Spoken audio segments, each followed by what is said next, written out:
The first thing Naomi Carter noticed was the silence. Not peace, not rest. The kind of silence that belongs only to places built for the very rich, where every lamp glows softly, every curtain falls perfectly, and every surface shines so clean it almost looks untouched by human life. The billionaire penthouse bedroom on the top floor of the 7-star hotel looked like something taken from a dream that ordinary people were never meant to enter. Golden light shimmered across crystal glasses. White roses rested in tall vases. Candles flickered beside chilled champagne. The bed was dressed in silk and petals, as if love itself had been invited to spend the night there. Beyond the towering windows, the whole city glittered under the dark sky like a field of diamonds. And standing in the middle of that room, pushing a cleaning cart with one tired hand, was a 52-year-old African-American cleaner whose life had never given her anything soft unless she had earned it with pain. Naomi had not come there to dream. She had come to finish her shift and go home. Home meant a cramped apartment, a sick mother waiting for medication, a younger brother who still needed help getting his life steady, and barely a few hours of sleep before another job began. She worked 3 jobs and carried herself with the quiet discipline of a woman who had learned long ago that complaining does not pay rent, and tears do not stop bills from arriving. She wore a plain housekeeping uniform, sensible shoes, and the deep exhaustion of someone who keeps other people's worlds spotless while her own life is held together by sacrifice. What Naomi did not know was that downstairs, a lie had already begun climbing through the hotel like smoke. The owner, billionaire Adrian Vale, was arriving late that night before a major international merger announcement scheduled for the morning. Investors from half the world were already in the building. So were reporters, camera crews, and rival executives hungry for scandal. Security was tense. Management was terrified of mistakes.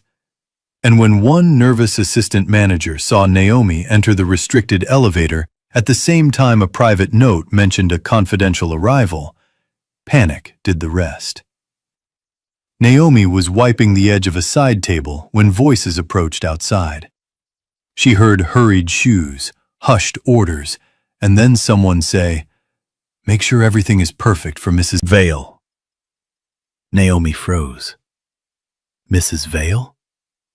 Before she could step toward the door, it opened, and 3 hotel staff members entered, wearing careful smiles. 2 security officers stood behind them like statues. "Ma'am," one manager said softly, "we apologize for any inconvenience. If there is anything you need before Mr. Vale arrives, please tell us." Naomi blinked at him. "Sir, I think you made a mistake." But the manager only bowed a little deeper, as if secrecy itself were part of wealth. Another staff member placed a silver tray of fruit and sparkling water near the window. "We understand," the manager said. "Your privacy will be protected." "No, you don't understand," Naomi began, heart already racing. "I'm not—" But they were backing away before she could finish. The door closed. The lock clicked. The room grew still. Then the private elevator chimed. The doors opened across the sitting room, and Adrian Vale stepped inside. The world knew his face from magazine covers, financial channels, and charity galas. But in person, he was quieter than his reputation. Tall, sharply dressed, carrying the tired posture of a man who had not rested in years, he loosened his tie as he entered, then stopped cold. His gaze moved through the suite into the bedroom. And there, under the warm lights of a honeymoon room prepared for fantasy, stood a cleaner in a hotel uniform staring at him like her entire life had just ended. For one long second, neither of them moved. Naomi's fear arrived all at once. This is it, she thought. I'm fired. After all the years of swallowing pride to survive, after never taking what was not hers, after living carefully because one mistake could destroy her family, her life was about to collapse because powerful strangers had decided she belonged where she did not. I'm sorry, she said too fast, voice shaking. Please don't fire me. I tried to explain. They kept calling me your wife, and I told them they were wrong, but they wouldn't listen. I didn't do anything wrong, sir. Please. Adrian did not shout. He did not accuse her. He looked at the flowers, the tray by the window, the terror in her eyes, and understood at once that something deeply absurd had happened. No one is firing you tonight, he said. The calm in his voice hit Naomi harder than anger would have. She pressed a hand against her chest, trying to steady her breath. Tell me exactly what happened, he said. She told him everything, from the restricted elevator to the manager bowing at her like she owned the building. Adrian listened without interruption. That alone surprised her. Most rich men she had encountered looked through workers, not at them. But this man listened with real attention, as if her fear mattered. When she finished, he exhaled slowly. Then someone in this hotel has made a disastrous mistake. I should leave right now, Naomi said. Normally, yes. He glanced toward his phone, where messages were already stacking up from executives and legal advisors. Tonight, leaving may create something even worse. He explained carefully. By morning, he was supposed to finalize a multi-billion-dollar international merger. Investors, media, and rival firms were already watching every move. If Naomi rushed out now, after staff had clearly treated her like a hidden wife, the story would explode before dawn. Rumor would become scandal. Scandal would become leverage. Stock prices could shift before sunrise. Enemies inside and outside the company would use it to damage the deal. Naomi stared at him. So, what are you saying? He answered with visible reluctance. I'm asking you to remain here until morning while my legal team quietly fixes this. You will be safe. You will be respected. If it makes you more comfortable, I'll stay in the sitting room and you can lock the bedroom door. At dawn, we tell the truth properly. It sounds crazy. It is crazy. She studied him carefully. Women like Naomi learned long ago how to read danger under polished manners.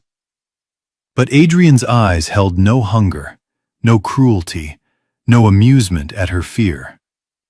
Only pressure, urgency, and respect. I have to get home, she whispered. My mother needs her medicine. Call your family, he said immediately. Use my phone if you need to. If you say no, I'll deal with the consequences. I won't force you. Something shifted in Naomi when he said that.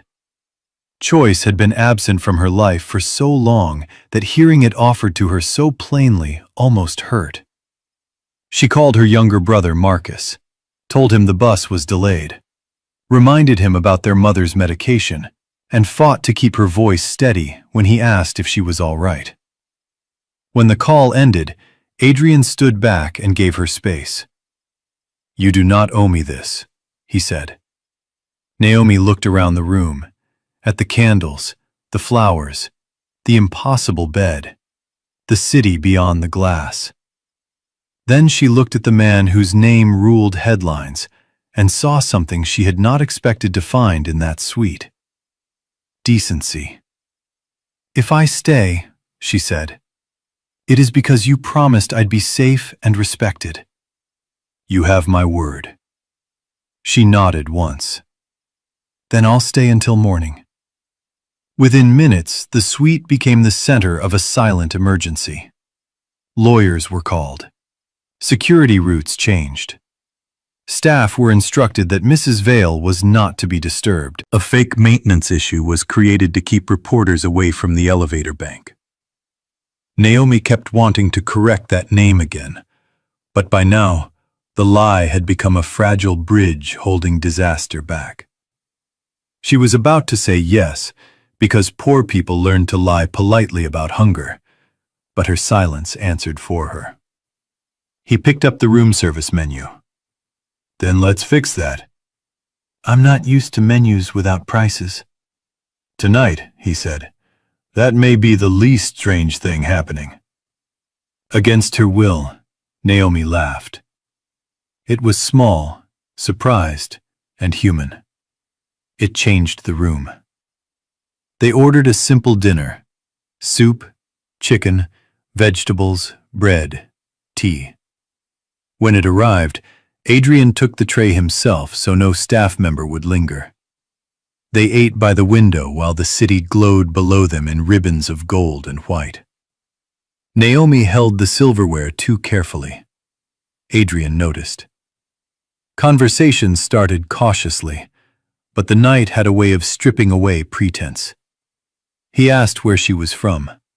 She told him about Baltimore, about a father who loved gospel music and died too soon, about a mother whose failing kidneys had turned every month into a battle, about Marcus, clever with machines and terrible with paperwork. She told him she cleaned offices in the morning, worked the hotel in the afternoon, and stocked shelves at a grocery store on weekends. She said it without asking for pity. "And you?" she finally asked. "Did you always know you'd become all this?" She gestured to the suite, the skyline, the wealth surrounding them. Adrian looked out at the city before answering. "No, I knew I never wanted to be powerless again. That's not the same thing."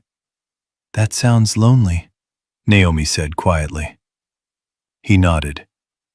"It is." "Money can hire people," she said. "It can't make one honest person stay." As the night deepened, she admitted something she rarely spoke aloud. Years ago, before her mother became too sick, she had worked as an office assistant in a shipping company. She had loved balance sheets, schedules, expense records, and the strange clarity of numbers when they were handled honestly. She had once dreamed of studying business administration.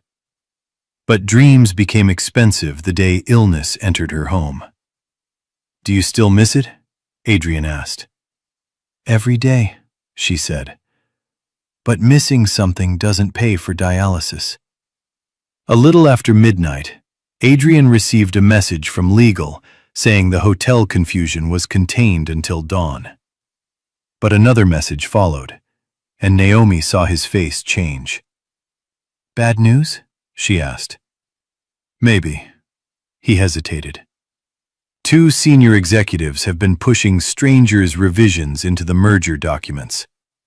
I've been too busy to audit all of it myself." "What kind of revisions?" He mentioned asset transfers, liability schedules, authority letters. Dense corporate language, but not meaningless to Naomi. Something in it sounded wrong. Before she could ask more, there was a knock at the suite door. No one was supposed to disturb them. A voice outside said, "Late coffee service, sir. Compliments of Mr. Donnelly." Adrian frowned. Naomi, wanting to be useful in a room where she did not belong, took the tray when the door opened and carried it toward the small study area near the sitting room. As she passed the half-open service corridor door that connected to an executive lounge, she heard low voices. "He'll sign by morning if the press pressure holds. And if he doesn't, then the transfer goes through with the authority letter. By the time legal catches it, the overseas assets are already gone." Naomi stopped breathing. Another voice whispered harshly, "Keep it down. If Vale finds out the debt schedules were swapped." Footsteps cut off the rest, but she had heard enough. She set the tray down and turned back toward Adrian.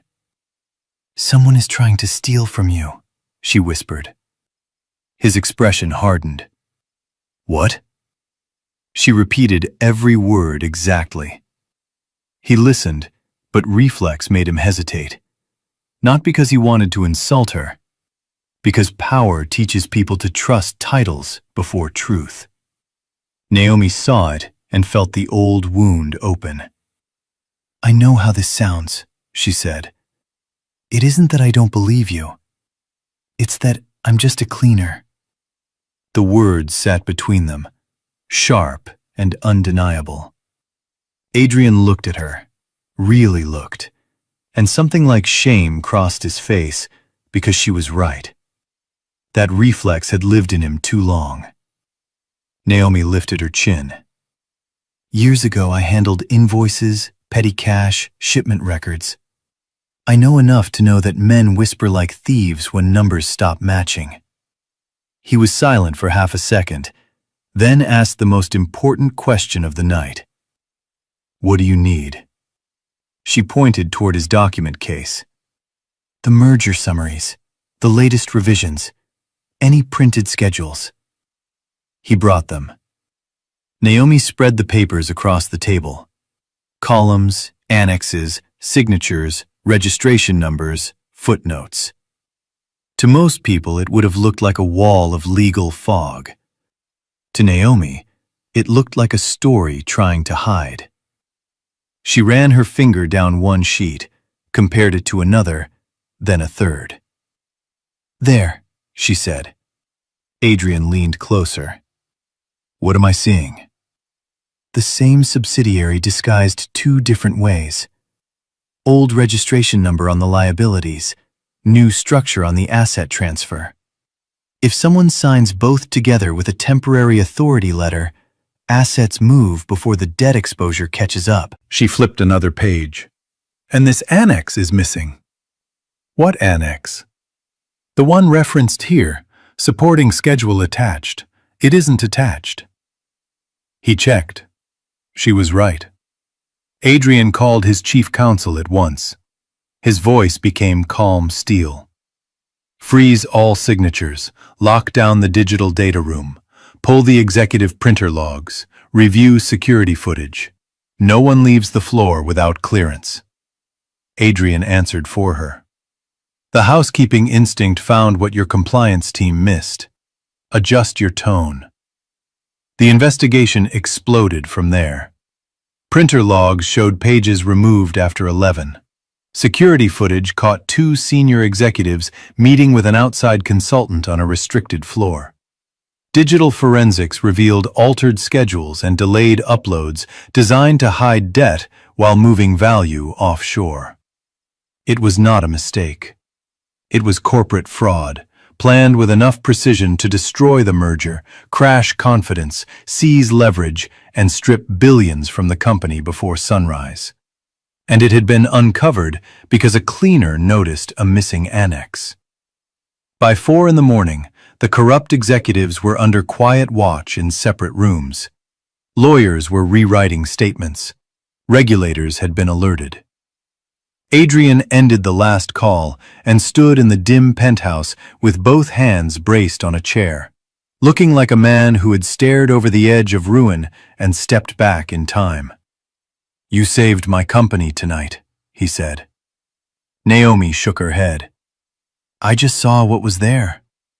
"That," he said, looking at her with deep seriousness, "is rarer than you think.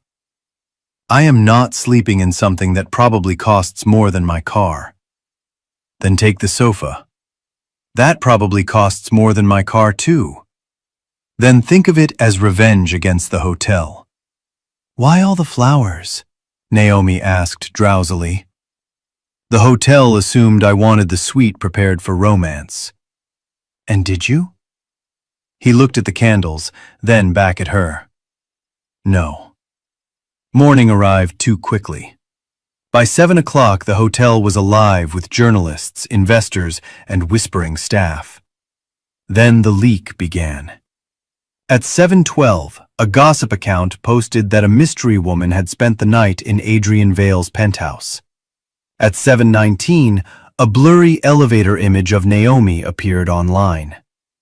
By 7:30, one outlet called her a secret wife. Another suggested a scandal with hotel staff. Social media did what social media always does when it smells humiliation. Federal investigators arrived through the service entrance. The corrupt executives were quietly detained downstairs when they tried to contact outside partners. But Naomi's name was already being torn apart online. There was no hiding anymore. Only truth. At 9 o'clock, Adrian was scheduled to stand before investors and media in the grand ballroom and announce the merger. Naomi stood near the suite door in the same wrinkled uniform she had worn all night, hands trembling for the first time since this nightmare began. "I can't go in there," she whispered. "They'll laugh before I take 3 steps. Adrian came toward her, then stopped at a respectful distance. "Then walk in knowing you won't stand there alone." "People like me don't survive rooms like that." His answer was quiet. "Then let the room learn something." The ballroom was already buzzing when Adrian entered. Cameras flashed. Investors leaned forward. Executives fixed their faces into practiced calm. Then the side door opened, and Naomi Carter walked in beside him, wearing a housekeeping uniform no one in that room could ignore. Murmurs rolled through the crowd. Phones lifted. Someone whispered, "That's her." Someone else laughed under their breath. Naomi felt every eye strike her at once. Years of class shame rose like smoke in her chest. She nearly stopped walking. Then Adrian moved half a step closer, not touching her, not claiming her, simply placing himself beside her before the entire room. A reporter shouted, "Mr. Vale, is this your wife?" Another yelled, "Did you hide her to protect the merger?" Another called, "Was hotel staff involved in a personal scandal?" Adrian stepped to the podium. Naomi stood to one side, rigid with fear. The room went tense with hunger. "She was never my wife," he said. A crackle of reaction moved through the ballroom. Naomi heard the crowd preparing to turn her into a joke, to make her the disposable woman at the center of an expensive story. But Adrian did not step away from the moment. His voice grew stronger. "She was never my wife," he repeated. "But she is the bravest and most honorable woman in this building." Silence fell so completely it felt holy. No one laughed. No one moved. Even the cameras seemed to pause. Then Adrian told the truth. He explained the hotel's mistake. He explained Naomi's integrity through a night that could have ruined her life. He explained the fraud she uncovered while titled men slept beside it. As evidence packets were distributed, federal agents escorted the corrupt executives through a side exit in handcuffs. Gasps broke across the room. The scandal everyone expected shattered and became something else entirely. Shock, respect, shame. The first applause came from an older female investor in the front row. Then another joined. Then another. In seconds, the whole ballroom was standing. Naomi lowered her head because no one had ever applauded her before. Not for surviving. Not for sacrificing. Not for being right. The merger succeeded that morning because truth arrived in time. Regulators praised the disclosure. Investors backed the revised structure. Markets steadied. A company was saved. Thousands of jobs were protected. And the face at the center of the story was not the billionaires, but the cleaners. Instead, Adrian placed a folder on the table and said, "I'm offering you a position in one of my companies." Naomi frowned. "A cleaning supervisor?" "No." He pushed the folder toward her. Internal audit and operations review. Full training, real salary, health coverage for your family. She did not touch the folder. You can't hand someone a life because you feel sorry for her. His expression changed. If I felt sorry for you, I would give you money and call it kindness. I am offering work because you earned my respect. I'm not qualified, she said. You're more qualified than several executives I removed this morning. That's not funny. I'm not joking. He leaned forward. Stop letting the world's failure to recognize you become your own argument against yourself. Naomi looked at the folder, then away. I'm older than your interns. I clean rooms. And last night, you protected a corporation better than my board. I'm not offering a rescue, Naomi. I'm offering a chance. She asked for time. He gave it. 2 days later, after speaking with her mother through tears and with Marcus through loud disbelief and fierce pride, she accepted. The years that followed were not magic. They were work. Some nights, Naomi fell asleep over spreadsheets with her cheek pressed against the kitchen table and woke to find dawn already slipping through the blinds. Her mother would shuffle in, lay a blanket over her shoulders, and whisper that she had already given enough. Naomi always answered the same way. Not yet. She practiced presentations in the bathroom mirror so Marcus would not laugh when she lost her place. She wrote accounting formulas on grocery receipts. She listened to leadership lectures on the bus between jobs and repeated business terms under her breath like prayers she refused to forget.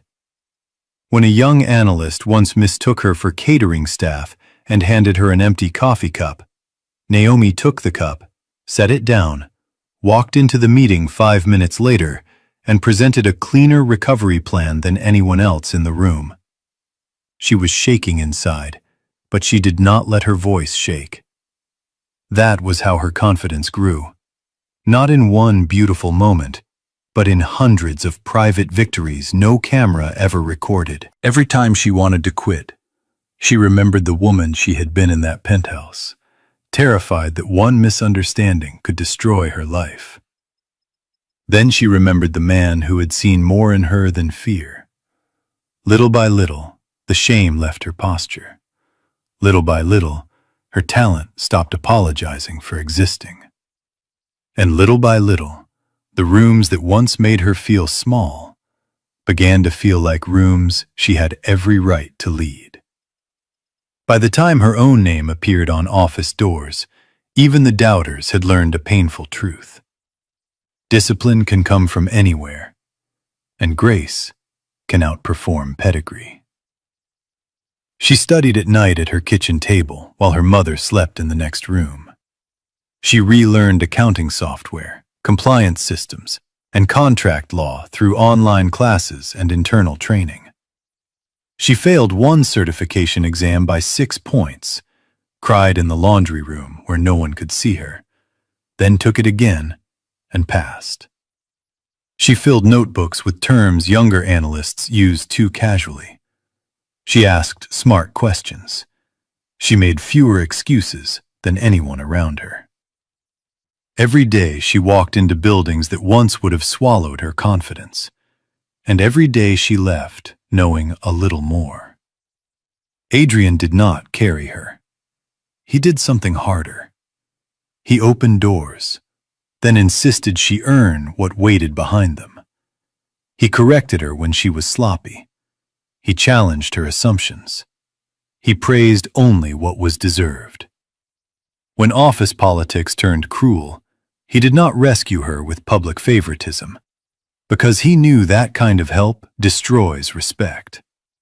Instead, he taught her how to prepare so thoroughly that doubt could not stand against her work. Their friendship deepened in the spaces between ambition and exhaustion. Early morning meetings, late-night calls over troubling reports, coffee after long days. He learned the names of her mother's doctors. She learned which dates made him quiet because they carried old grief. He discovered she still hummed gospel songs when checking numbers. She discovered he kept the first cheap calculator he had ever owned because it reminded him where discipline began. Each time Adrian asked the same question, "What did the failure teach you that success never could?" People in the company began to notice something. Naomi remembered the names of receptionists and drivers. She saw the junior staff no one else saw. She could spot dishonesty under polished language faster than most lawyers. She never humiliated people for honest mistakes, but she had no patience for arrogance. She knew what it meant to be unseen, so she refused to build success on anyone else's invisibility.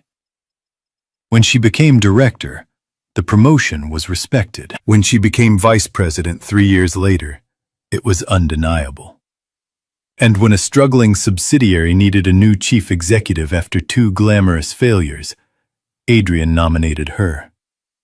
The board hesitated. Of course they did. Naomi had no elite pedigree, no famous last name, no habit of performing power in ways wealthy people find comforting. But the data in front of them was impossible to ignore. Under her leadership, waste dropped, trust rose, compliance strengthened, and revenue recovered. She was not a sentimental choice. She was the right one. The vote passed. On the morning Naomi Carter became CEO, she stood alone outside her new office door and remembered the weight of a housekeeping cart, the ache in her feet, the terror in that flower-filled penthouse bedroom. She let herself feel all of it. Then she opened the door and got to work. Their romance began years after that night, and because it waited, it was beautiful. One evening, after a charity board meeting, they stood on a terrace overlooking the city. Naomi was laughing about an old disaster from her first year in the company, when the wind lifted a silver strand near her temple. Adrian reached toward it, then paused, giving her every chance to step away. She did not. His fingers brushed the strand back gently. "I've been careful with this," he said. "With what?" "With you." Naomi looked at him, and all the years between the penthouse and that terrace seemed to gather into one quiet heartbeat. "I know. I never wanted gratitude to feel like pressure," he said, "or admiration to feel like debt. And now? Now I think we built something stronger than both." Her smile trembled. "We did." Their first kiss was soft, mature, and full of earned trust. Not a moment of conquest, a moment of arrival. 2 years later, the same luxury hotel announced a charity gala to fund healthcare support, worker scholarships, and emergency housing grants. The venue was the very place where Naomi's life had changed. When her car stopped beneath the entrance lights that evening, cameras flashed against the glass. But this time she did not arrive with a cart and tired shoes. She stepped out in an elegant midnight blue gown, graceful and confident, carrying the quiet authority of a woman who had built herself through work. Her mother, stronger now, watched from the back seat with shining eyes. Marcus stood beside her, grinning like a man who still could not believe the world had finally caught up with what his sister always was. Then the ballroom doors opened. When she reached him, he leaned close and spoke softly enough for only her to hear. "That night, everyone thought you became my wife by mistake," he said. "But that night was actually the beginning of the greatest blessing of my life." When Naomi finally spoke to the room, her voice was steady enough to hold every heart inside it. She spoke about unseen workers, about mothers choosing medicine over meals, about second chances that are really first chances finally given to people the world overlooked. She spoke about character and how the truest wealth in any company is not money, but the moral courage of those who do right when no one important is watching. As applause filled the ballroom again, Naomi reached for Adrian's hand. Not as a woman rescued by a rich man, not as a symbol polished for headlines, but as an equal who had walked through fire and arrived whole. He held her hand gently, and in his eyes she saw the same calm man who had once looked at a terrified cleaner in a private bedroom and chosen respect before judgment. Instead, one night of confusion had opened a door no money could buy. A door toward purpose, toward respect, toward a love mature enough to wait for truth, toward a future built not on fantasy, but on character. So if anyone ever asked what really happened that night, the answer was simple. A misunderstanding brought two strangers into the same room. Character decided everything after that. And because one woman refused to betray who she was, an empire was saved, a family was lifted, thousands of workers were protected, and a love worthy of tears found its way into the world.